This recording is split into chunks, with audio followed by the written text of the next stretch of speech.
वो एक अद्भुत, अनुपम, अप्रतिम प्रेम की कथा है।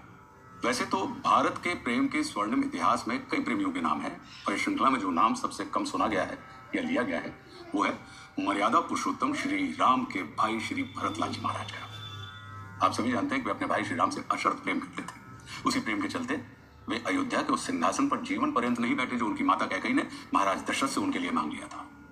रामायण मात्र मर्यादा पुरुषोत्तम श्री राम की जीवनी नहीं, परंतु सही अर्थों में भारत का प्रेम ग्रंथ है, जिसमें भक्ति से लेकर प्रेम तक सभी कुछ समाया हुआ है। श्री राम को राजगद्दी सौंपने की घोषणा एकाएक हो गई थी। पूरी अयोध्या में खुशियां छा गई, चारों ओर उत्सव ही उत्सव था। अयोध्या की चहक मानो और बढ़ गई थी। इस निर्णय से अयोध्या में राज परिवार से लेकर नगरवासियों तक और दास दासियों से लेकर पशु पक्षियों तक सभी प्रसन्न थे, सिवाय मंत्रा के। माता कैकेयी वे तो फूली नहीं समा रही थी, और ये देख के उनकी दासी मंत्रा और अधिक क्रोधित हो गई थी। मंत्रा की वफादारी पूरे राजघराने से नहीं थी, मात्र माता कैकेयी के साथ थी। सोचने कैकेयी को बहकाया और राजा को विवश करने की सलाह दी कि राम को वन भेजकर भरत के लिए राज्य मांगा जाए। एक कुपात्र पर अत्यंत विश्वास करने के परिणाम स्वरूप मां कैकेयी उनकी बातों में आ गई और उन्होंने ऐसा कर दिया। महाराज दशरथ राम का विछोड़ सह नहीं सके और स्वर्ग से धार गए। इस पूरे प्रकरण की जानकारी भरत को बिल्कुल नहीं थी।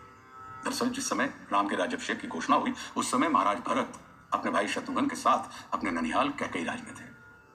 उन्हें अयोध्या से तुरंत कोई सूचना मिलना संभव नहीं था, किंतु भरत के मन में आशंका पैदा हुई और उनका हृदय विचलित हो गया। उन्होंने तत्काल अयोध्या लौटने का मन बना लिया। हजारों सवाल उनके हृदय में उमड़ रहे थे और उनके किसी सवाल का जवाब देने वाला उनके पास कोई नहीं था। जब वे वापस अयोध्या पहुंचे, उनका सारा संसार पलट चुका था, और उस समय उनका जो संवाद अपनी माता कैकेयी के साथ हुआ, उसने भरत की देह से प्राण, मति से विवेक और पैरों के नीचे से भूमि खींच दी थी। इसी प्रसंग को श्री सतीश सृजन जी ने काव्य में प्रस्तुत करने का प्रयास किया है, जिससे मैं और उनकी सुपुत्री वैष्णवी, जिन्हें आप जानते हैं, मिलकर आपको सुना रहे हैं। Data science and analytics. जब भरत लाल कई माह दिवस गए वहां बीत, आंखों के तारे थे सबके पर मन रहता कुछ नहीं थी। मामा से कहे कुमार भरत, मुझे अवध को वापस जाना है। महाराज भ्रात माताओं का अब स्नेह विमल सा पाना है। क्षण क्षण प्रतिक्षण लगता ऐसे मुझ बुला रहे अवदेश पिता। कल रात स्वप्न मैंने देखा मरघट पर जलती हुई चिता।